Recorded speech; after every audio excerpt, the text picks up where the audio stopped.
ಅರುಣಾಬ್ಜ ಕವಿ 14ನೇ ಶತಮಾನದ ತುಳು ಮಹಾಭಾರತ ಪಲ್ಪಿ ಮಹಾಕಾವ್ಯದ ತುಳು ಭಾಷೆ ತುಳು ಲಿಪಿಗೆ ಒಂದು ಬಂದಿದ್ದೇನೆ. ಅರುಣಾಬ್ಜ ಸುಗಿತಿಯ ಕುಡವೂರು ದೃಢರಾಮ ಶಿವರಾಮ ದೇವರಲ್ಲ ಇಂಚ ಕೊಡವೂರು ಶಂಕರಾಯಣ ದೇವಸ್ಥಾನ ಬಂದು ಪುಕಾರ್ತೈತೆ ತಂದುಂಡು ఒక ఈయన ఆయన ఇష్టదేవేర ఆయన శంకరాయణ దేవుని ఇంచ సుఖితు మంతేరు దృఢరామ చరణాబ్జం తడికుల్ల పొడి నించో కుడిಕೊಂಡು ఇందరిపేనో కావ్యో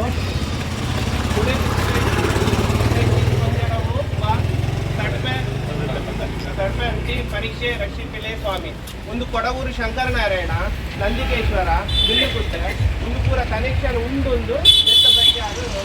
ಕೊಡವೂರು ಶಂಕರನಾರಾಯಣ ನಂದಿಕೇಶ್ವರ ಬಿಲ್ಲುಕುಟ್ಟೆದ ಅವೆಲ್ಲ ಸುಗಿಪ್ಪತ್ತು